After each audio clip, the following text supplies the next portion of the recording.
కు సాంకేతిక పరిజ్ఞానం జోడిస్తే అద్భుతాలు సృష్టించవచ్చని ముఖ్యమంత్రి చంద్రబాబు పేర్కొన్నారు. ఆరోగ్యం, ఐశ్వర్యం, ఆనందకరమైన సమాజ నిర్మాణమే లక్ష్యంగా స్వర్ణాంధ్ర సాధన దిశగా కూటమి ప్రభుత్వం ప్రణాళిక రూపొందిస్తుందన్నారు. గుంటూరులో కిమ్స్ శిఖర ఆసుపత్రిని ఆయన ప్రారంభించారు.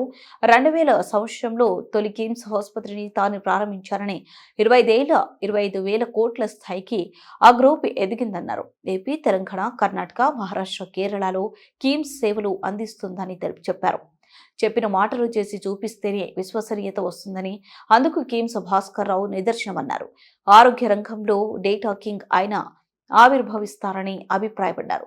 10,000 మంది ఉద్యోగులకు కిమ్స్ యాజమాన్యం షేర్లు ఇచ్చి వారిని తమతో కలుపుకొని ముందుకెళ్లినందుకే ఆ సంస్థ ప్రతిష్టాత్మకంగా ఎదిగిందన్నారు. అధునాతన సాంకేతికతతో కార్డియాలజీ, ఆంకాలజీ, గ్యాస్ట్రో ఎంటరాలజీ, అవయవ మార్పిడి సహా 25 సూపర్ స్పెషాలిటీ వైద్య సేవలు అందిస్తున్నారన్నారు. మోకాల మార్పిడి కోసం రోబోటిక్ విధానం, అదనపు రేడియేషన్ ప్రమాదం లేకుండా మెడికల్ టెక్నాలజీ తెచ్చారని తెలిపారు.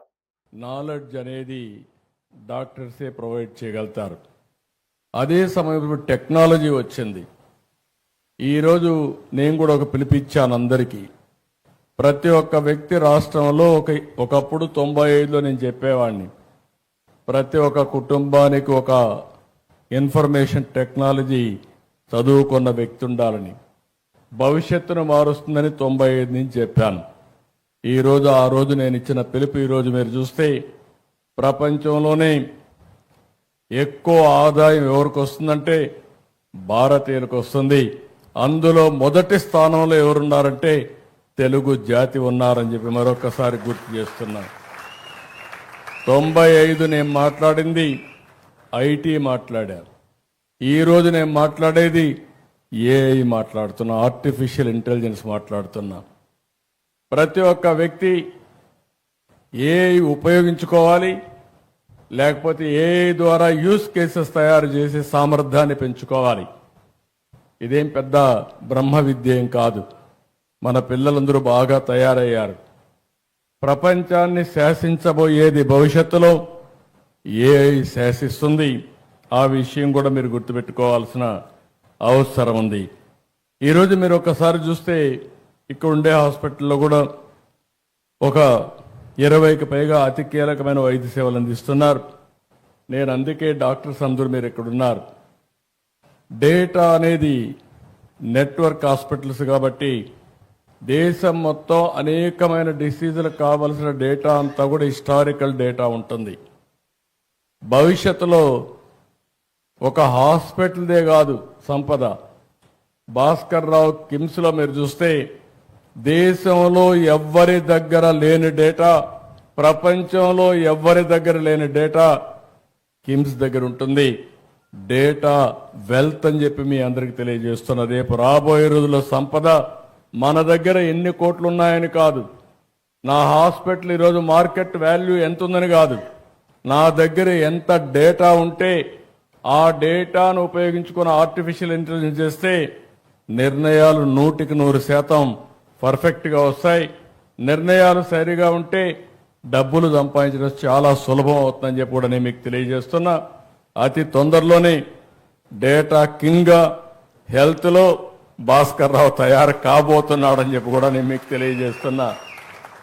అంటే ఒకసారి డేటా వచ్చిన తర్వాత ఇంకొక పక్కన మీరు చూస్తే రియల్ టైం డేటా అన్ని ఐఓటీలు వచ్చేసాయి, వేరబుల్స్ వచ్చేసాయి.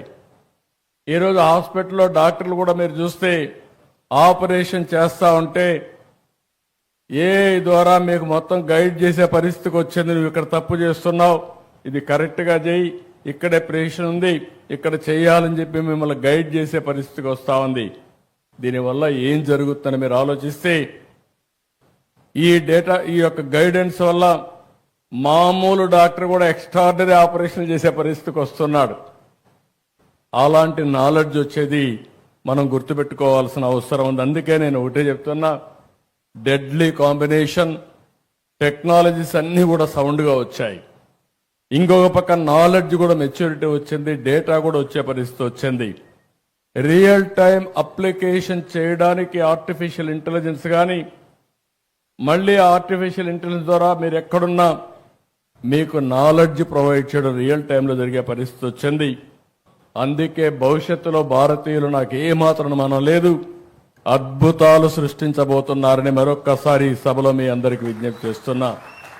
అయితే దీనికి కావాల్సింది మనమందరం కూడా ఆ డైరెక్షన్లో ఆలోచించాలి. ఒకప్పుడు హాస్పిటల్ లేని పరిస్థితి.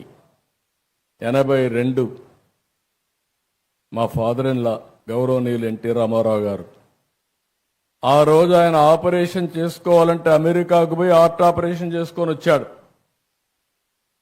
అదే మారుగా మా అత్తగారు అయినటువంటి వసతారం గారిని చూస్తే ఆవిడ క్యాన్సర్ వస్తే ఆ రోజు 2 హాస్పిటల్, ఒకటి బాంబేలో ఒక హాస్పిటల్ ఉండేది టాటా, రెండోది అడయార్లో ఒకటి.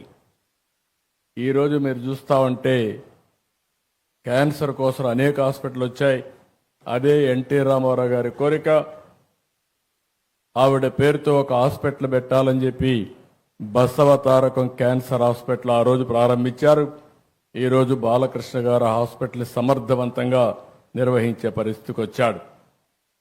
నేను ఎందుకు ఆ మాట చెప్పానంటే ఈరోజు అన్ని హాస్పిటల్స్లో ఈరోజు ఎక్కడికక్కడ మన వాళ్ళు